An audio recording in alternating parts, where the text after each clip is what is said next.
alhamdu utawi sekabehane jenise puji-pujian kang papat, puji-pujian kang batu hamdul qadim alal qadim, hamdul qadim alal hadis, hamdul hadis alal qadim, hamdul hadis alal, itu semuanya lillahi.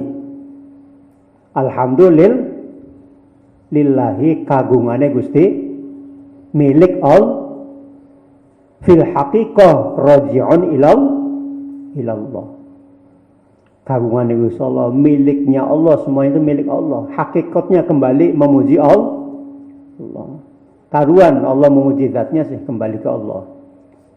Sekarang karuan juga makhluk memuji Allah. Sekarang Allah memuji makhluknya, memuji Nabi Muhammad sebagai uswatun hasanah. Coba, yang bikin Nabi siapa? Allah. Yang membuat Nabi mempunyai uswah hasanah itu siapa?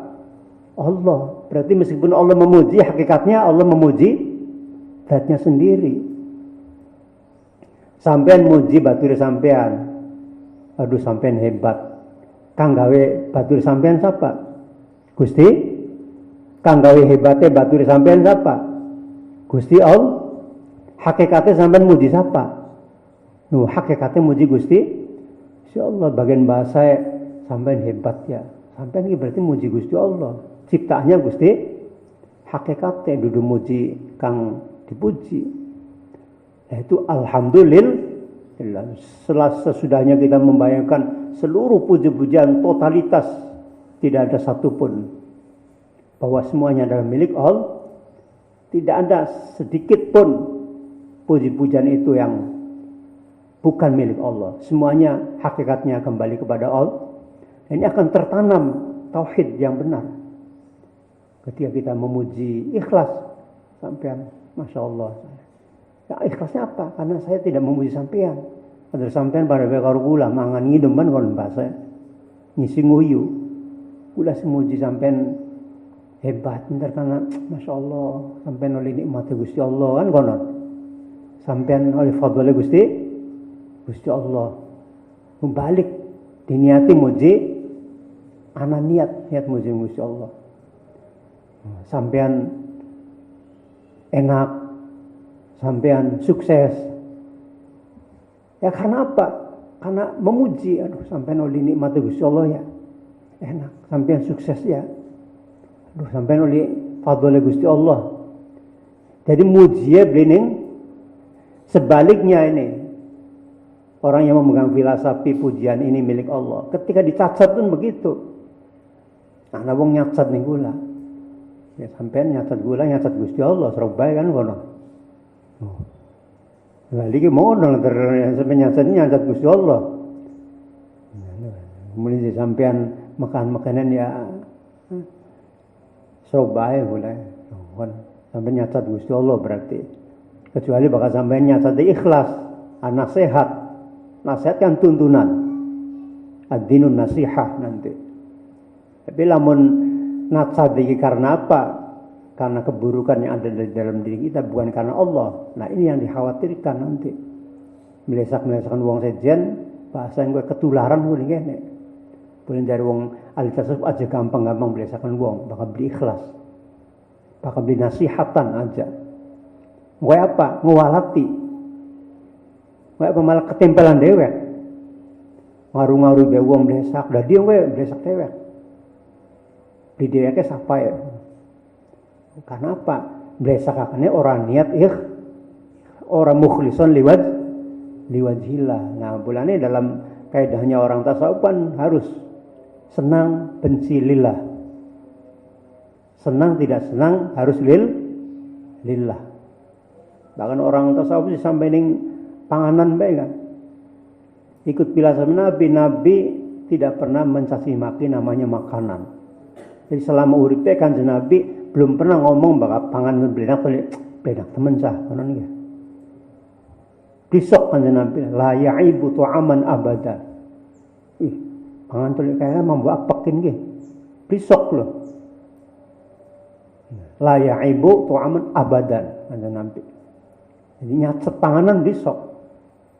disugini wong kali seumpamane panganane radana janggal-janggal ngono kah apane kah rada mamustik ya wis beli dipangan kon bae jan habis ya kin kae mambu beli pangan kin ki blenak kasinan ya wis disipit beli pangan bisida terus panganan hasil letek ulah nyaci maki maka lah Kanjeng Nabi la ya'ibu tu'aman abadan. Nah di sini lamun nyaci maki karena Allah Taala sih ya bisa mana apa nyewoti kang masake ini ya. Bener teman masa nggo laki mengene ngono. Yang hormati laki. Oh gunarane apa? Arane ana nilai sejene nyacat iki karena apa? Mukhlison liwat litarbiyah. Dudu nyacat panganan itu dudu jenazah wong e. Udah gini ya sampai nyacat panganan kula nyacat Gusti Allah dia bisa sampai rabi gula semuanya kan sama anak gula masa nggo wong tuae masak kayak nggo apa karyawan tukang masa mereka pada akan nah menyacat mono ini sejen masalah mana sudah min kubaili babin akhor termasuk bentuk daripada pembahasan yang lain. Alhamdulillah. Nah, alhamdu ada asyukru. Ada alhamdu ada asyukru. Maksud nahmadullah wa nashkurullah. Itu secara lughatan wa istilahan, secara arti bahasa berbeda. Alhamdu secara arti bahasa itu as-sana bil lisan. Muji karo cangkem. Jadi alhamdu itu memuji denganmu, kalau dengan mulut berarti merupakan perkataan. Itu makna bahasa. Baik karena kita yang mendapatkan sesuatu dari orang yang dipuji apun tidak. Kalau kita mengucapkan dengan lisan sampean bagus, arane hamdu. Sampean pinter, arane hamdu, karo lisan. Sampean hebat, karo lisan, bil lisan, hamdu. Kalau asyukru itu bil lisan wal jawarih. Ya, asyukru bil lisan wal jawarih. Ora hanya dengan lisan, tapi dengan anggota badan yang lain. Yaitu syukuran. Tetapi fi muqabili ni'amin. Karena kita oleh apa? Oleh sesuatu dari yang kita syukuri. Sehingga mereka dupai sedekah ning wong, dupai kebaikan. Lah kemudian kita memuji tadi dengan lisan kita, sampean loman, sampean oleh ganjaran sing Gusti Allah dipuji. Nah tadi uga dibarengi karo apa? Karo perbuatan anggota badan yang lain. Dicekel tangannya dituntun. Entah sampai dicekel tangannya dituntun, sampean oleh ganjaran Gusti Allah puji, sampean wong soleh dipuji. Tadi dituntun nah karo tangan ya. Atau karo anggota badan yang lain. Itu namanya syukru. Jadi kalau alhamdu itu bilisan. Baik karena yang kita puji itu kita mendapatkan sesuatu darinya atau tidak. Kita muji dengan lisan itu namanya hamdu. Kalau syukur itu dengan lisan dengan anggota badan yang lain. Itu syukur. Alhamdulillah. Itu tidak ada bahasa balasan, itu langsung memuji saja. Wa'malu ala Dawuda syukra itu wa qul alhamdulillahi wa qul hamdu lillahi alama apa itu Quran tuh yang menghilangkan kesusahan itu adalah husnahada yaitu menunjukkan ayat tersebut bahwa pujian itu adalah fi muqabali nikmat. Tapi kalau syukur itu muqabil nikmat atau tidak. La in syakartum la azidannakum fi muqabil nikmah. Dibalas kalau kita bersyukuran. Wa'malu ala syukur Dawud, kalau kita diperlakukan sesuatu, kita membalas. Itu namanya syukuran. Sedangkan arti istilah itu arti umum yang sudah dipakai untuk istilah umum. Itu namanya hamdu, itu adalah mengucapkan dengan lisan. Tadi sama dengan arti lughatan. Nah, sedangkan namanya syukuran itu adalah menggunakan seluruh apa yang ada dalam diri kita sebagai nikmat Allah untuk apa? Li ajlima khuliqna lahu, untuk beribadah karena sesuatu yang kita dijadikan untuknya. Kita dijadikan wa ma khalaqtul jinna wal insa illa liya'budun. Jadi mengerahkan segala yang kita miliki, mengerahkan itu menggunakan, memanfaatkan segala yang kita miliki dari ujung rambut, gampangnya sampai ujung sikil. Karena apa? Karena untuk ibadah, namanya syukuran. Ya, tidak hanya dengan lisan. Ya, tangan tinggong apa, dan kegiatan apa kan bagus, namanya syukuran. Sikil dan lain-lain itu adalah syukuran. Jadi beda antara alhamdu dengan asyukru. Itu siri lughah, siri bahasa. Ya, kalau kita mengatakan alhamdulillah hamdas syakirin, nah, ada doa itu, alhamdulillah hamdas syakirin, wa syukrulillah syukral hamidin. Itu sifat yang sangat sempurna sekali. Salah satu mu'alif kitab itu mensitir kata-kata doa tersebut ini sebagai afdhalul zikri, afdhalul doa, untuk puji-pujian. Jadi alhamdulillah hamdas syakirin wa syukrulillah syukral hamidin. Itu sangat sempurna sekali. Kita tidak hanya memuji, tapi memuji orang-orang yang bersyukur. Kita tidak hanya bersyukur, dan bersyukur yang orang-orang yang benar-benar memuji. Sebab antara pujian dengan syukuran itu sesuatu yang berbeda, tapi satu sama yang lainnya ini ketika disinergikan menjadi sesuatu yang sangat luar biasa. Hanya dikatakan afdhal syekhot diantaranya dalam memuji itu adalah alhamdulillah hamdas syakirin walhamdulillah wa syukrulillah syukral hamidin. Kalau alhamdulillah tidak ada yang sababan limazid ni'mah. Tapi kalau syukru sababan limazidin nikmah, belum cukup. Kita memuji saja untuk menjadi wasilah bertambahnya nikmat. Kita bisa berharap akan ditambahnya nikmat kalau disertai dengan syukuran. Ya, bahasa sih aja padu ngomongnya balah kira-kira metu apa berkate kan ngono. Kira-kira metu sedekah endi. Oh, benarnya syukuran gedik ngono. Lah aja ngarep cuma sekadar muji bae. Muji-muji wong kang soleh, muji-muji wong kang dermawan, muji-muji wong kang bagus. Muji-muji apa punya kang milik dia sendiri, tapi tidak disertai dengan syukuran. Jangan mengharap ini akan mendapatkan tambahan nih. Sebab adanya tambahan nikmat itu digantungkan hanya kepada syukuran. La in syakartum la azidannakum wa la in kafartum in azabi. Tidak ada digantungkan dengan pujian. Tapi tambah. Kalau pujian itu sawab, ganjaran saja, sama oleh ganjaran. Tapi kalau syukuran akan ditambah kenikmatannya. Makanya perlu dibuktikan pujian itu dengan syukuran.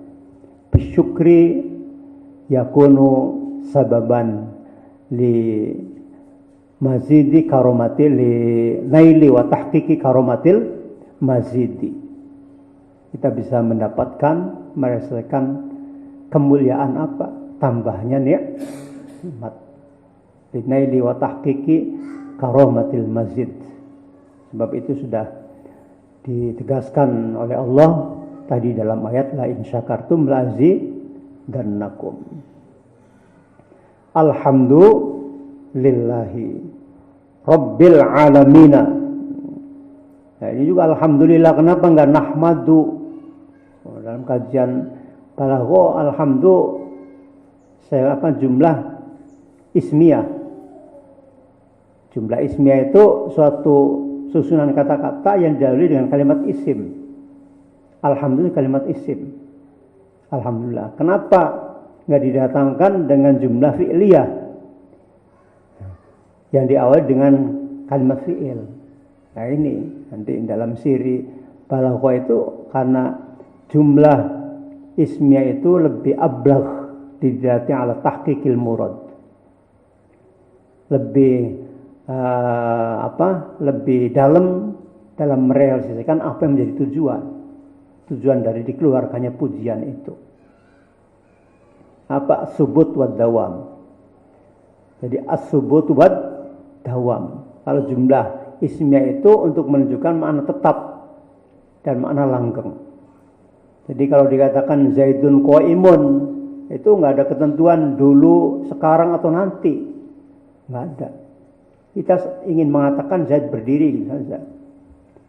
Pokoknya nggak dibatasi dalam pikiran kita, dulu atau sekarang atau nanti. Zaid berdiri, Zaidun qaimun. Lain dengan koma Zaid.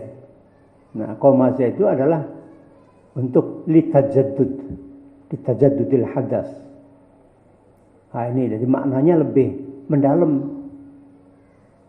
yang terkandung dalam jumlah lisubuti wad dawam. Nah, di sini tidak ada tujuan untuk mengqayyidi dulu, sekarang atau nanti, atau seberapa lama pujian ini ditetapkan kepada Allah.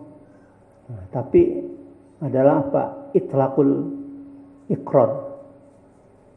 Mutlaknya pengakuan bahwa alhamdulillah tanpa ada bayang-bayang dulu, sekarang, atau berapa ribu tahun, berapa lama waktunya, nggak ada sekali. Nah ini lebih mendalam dilalahnya, petunjuknya, indikasinya daripada didatangkan dalam jumlah fi'liyah. Alhamdulillah itu jumlah ismiyah. Nanti alhamdulillah ini juga asalnya hamidtu. Kenapa diasalkan kepada fi'il asul jumlah? Mana? Hamid itu dibuang, hamidanya, tunya dan lain sebagainya, dielal, kemudian menjadi alhamdu, diganti al.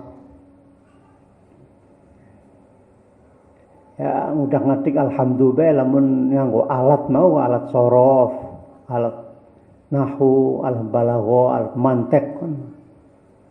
Belum nanti dengan ilmu-ilmu muhdasat, ilmu-ilmu bid'ah bahasanya, ilmu-ilmu baru. Namanya dalam kajian tata bahasa perbandingan tata bahasa dengan bahasa-bahasa di dunia, mungkin kajian psikologinya atau kajian sosiologinya. Hadis itu wa ma yantiwanha in wa ila wahyun yuha. Jadi karena wahyu Allah inilah Al-Quran ini, sehingga benar-benar satu ayat itu mu'jizah.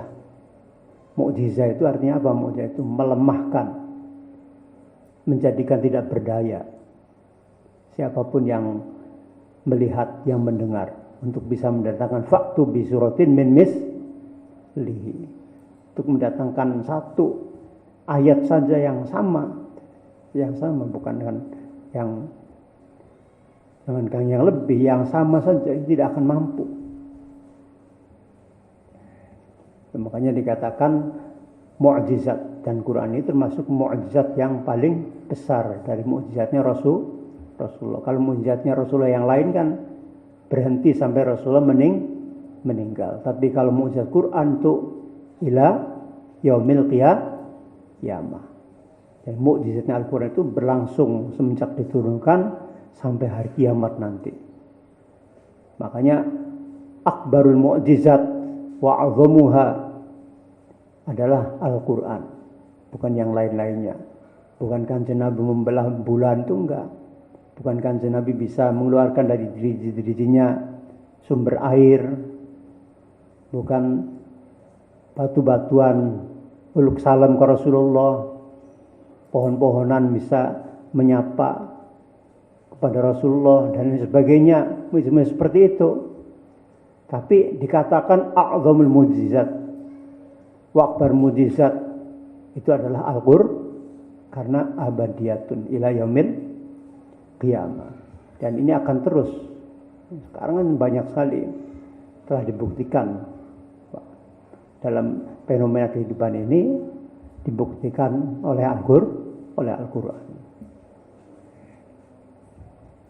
Ya, ada ucapan watarul ardo jamidatan wa hiya tamurru marras sahab. Nah itu. Wa hiya tamurru marras, gunung engkau lihat diam, bergerak. Quran. Kata Quran bergerak seperti bergeraknya awan.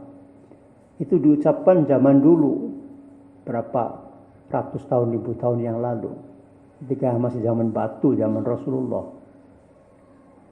Wal biharu sujirat, ketika bihar lautan ini dikeluarkan api. Zaman Nabi, zaman batu, diomongaken lautan metu geni. Pokoknya macam-macam. Quran mengatakan pada zaman batu, zaman masih primitif sekali ya. Sesuatu yang tidak masuk akal. Oleh karena itu kaum-kaum pada waktu itu banyak mengatakan Kanjeng Nabi itu gila kan begitu. Majnun, orang tukang ramal, tukang khayal. Begitu kan apa? Masa banyu lautan metu geni sekian masih aku beli percaya. Oh, tapi lah mungkin dalam kilang-kilang minyak di tengah-tengah lautan birang-birang geni. Peta dunia ditemukan zaman kuno, zaman Mesir kuno, zaman Cina kuno, zaman sekarang ternyata banyak beberapa tempat-tempat itu berubah. Posisinya berubah. Tidak seperti dulu. Dulu begini jaraknya, sekarang berubah. Bergerak. Quran mengatakan sudah ribuan tahun yang lalu. Wa tarul jibala jamidatan wa hiya tamarru marras sahab. Dari Qur'ane gunung ka mlaku kaya mengga. Kang ngomong Kanjeng Nabi, kang rongaken wong uripe ning jero omah bae lah menawa. Kaum primitif diomongi mengkonon, ya pantes bae wa ila majnunun ngono. Wis ngomong aja parak ini. Wong sing ndi. Sekarang buktinya itu mukjizat khalidah, mukjizat yang langgeng dari mukjizat Kanjeng Nabi dan Al-Qur'an. Al-Qur'an itu sebagai landasan pedoman hidup umat Islam dan umat yang lainnya sebagai rahmatan lil alamin. Ini rahmatan lil alamin Rasulullah itu karena Qur'annya ini. Jadi hakikatnya rahmatannya Rasulullah itu karena Qur'annya ada di dalam kuncinya rahmatan lil alamin dalam diri Nabi itu kuncinya ada di dalam Al-Qur'an. Bukan dalam yang lain-lainnya, bukan dalam sosoknya Nabi, bukan. Makanya keliru kalau orang mengagung-agungkan Nabi sampai melebihi mengagungkan Al-Qur'an, keliru. Jadi bisa jadi kayak orang agama lain mengagungkan Nabi Isa sampai dijadikan Nabi Isa sebagai Tuhan. Nah, itu keliru. Seperti orang Yahudi mengagungkan Uzair, Nabi Uzair, sampai mengatakan Uzairu ibnullah. Kebablasan istilahnya. Nah, Al-Quran enggak, Kanjeng Nabi sudah sering memperingati. Jangan kamu membangga-banggakan nabimu seperti kaum-kaum yang sebelummu. Yahudi, kaum Nasrani. La tutru bahasanya, jangan berlebih-lebihan. Kita harus pakai logika. Nah, harus pakai logika. Ini Al-Quran inilah sebetulnya apa yang menjadikan Nabi Muhammad itu menjadi rahmatan lil. Karena apa? Karena nenteng gur, gendong gur, karena manggul gur, Quran. Jadi Rasulullah adalah rahmatan lil alamin. Karena Rasulullah itu menenteng Al-Qur'an. Karena Rasulullah itu menggendong Rasulullah menjinjing Al-Qur'an. Itu sebabnya. Makanya pakai Islam yang rasional, jangan emosional. Jangan dicutik-cutik dengan paham taktisisme, pensucian. Nanti jangan-jangan seperti orang Buddha. Patuh aja karena paham taktisisme itu penyucian sehingga disembah. Perang saya waktu digawe berhala patung gambar mata gede bunder, digambar cangkemnya gede, potongnya gendut, perang saya disuciaken ndelang wedi, dengar bebe sampai nengkluk sampai dirangkul pisan. Nah ini bahayanya Islam emosional seperti itu, tidak rasional.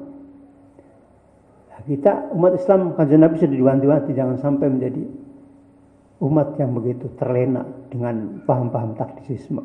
Kita harus pakai logika kita.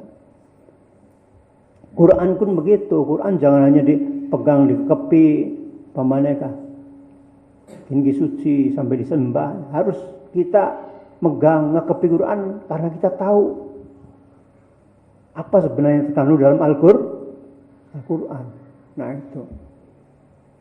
Takutnya apa? Takutnya kalau kita tidak tahu apa yang dimaksud Quran, isinya Al-Quran kita megang, mensucikan, dibobodoh wong sejen. Bobodoh akhirnya kita terima. Apaan diintimidasi, jatuhkan tuh Quran, injak Quran. Kalau enggak, nah saya bunuh.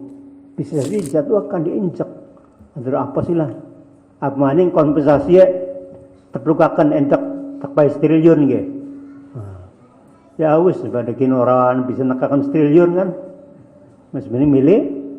Nah, itu emosional. Tapi lamun kita benar, saya membuktikan sudah kebenaran Al-Quran. Hakikat apa yang terdapat dalam Al-Quran. Al-Quran itu bukan kata-kata manusia. Wahyullah. Dalam berbagai bidang kajian membuktikan bahwa Al-Quran ini adalah al-haqqu indallah. Al-haqqu minallah. Bagaimanapun tidak akan goyah. Tetap akan dipegang. Nah itu bedanya. Orang yang menggunakan cara berpikir. Menggunakan cara berpikir yang rasional. Dengan orang yang menggunakan cara berpikirnya yang emosional. Emosional itu atifi, hanya berdasarkan empati saja. Tidak menggunakan rasio akal pikirannya. Itu awas hal-hal yang goib-goib ini. Ini harus hati-hati, kita harus itu. Sebab bagaimanapun percaya yang goib itu juga termasuk salah satu ciri orang yang bertakwa. Ulaika ala hudam min rabbihim wa ulaika humul muttaqun alladzina yu'minuna bil di antaranya. Orang yang bertakwa itu di antaranya orang yang beriman kepada hal-hal yang goib. Jadi bakal beli percaya karena goib karena itu wong takwa, al-muttaqin. Alladzina yu'minuna bil ghaib wa yuqimunas shalah wa yu'tunaz zakat. Nah itu yang hubungan horizontalnya dengan Allah, yuqimunas salat wa yu'tunaz zakat, hubungan vertikal dengan sesamanya, zakat. Yu'minuna bil ghaib. Nah itu ciri orang bertakwa.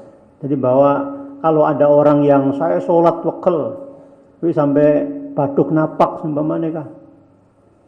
Saya bersedekah nih sampai ratusan juta, miliaran, tapi beli percaya karo gaib.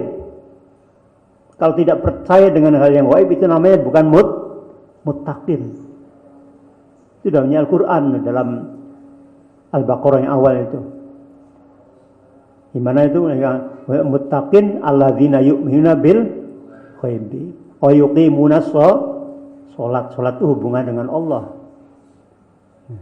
Wa yu'tuna zakat itu hubungan dengan hablum minallah, hablum minan, sertai iman dengan yang gaib. Cuma hati-hati, iman yang gaib jangan sampai keplarak bahasa ono.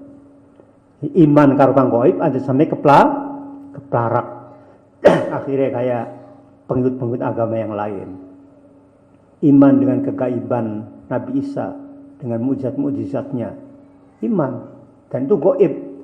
Ubril akma wal abroso, bisa menyembuhkan orang lepra, orang buta sejak kecil, sejak lahir, sampai uhil mauta. Perman gaib dipercayai, tapi keplarak. Akhirnya apa? Sebab keplarak menuhankan Isa. Isa sebagai itu Ibnullah. Wah, Kinci dudu manusia biasa kan? Kinci apa? Gusti, anaknya Gusti Allah. Karena iman karo barang gaib tapi keplarak. Dan kita jangan sampai menjadi alladzina yu'mina bil ghaibi, orang yang percaya dengan hal-hal yang gaib, yang misteri, tapi kita mempercayainya dalam keadaan wong kang keplarak. Bahasa Indonesia apa keplarak kok? Yang tergelincir. Tapi ya kurang sedap kan, mau tergelincir dari keplarak tuh sejen. Keplarak sih. Padahal kalau wong mencret yang mencret dari wong apa? Mencretnya ninggalan baru melaku kan, brot kan sejen. Ayo pas mencret sih masih bisa WC, masih bisa toleransi. Tapi anak maning bahasa Jawa kan harus bisa tahan tuh di. Mulai apa? Kepleset keplarak mau kan.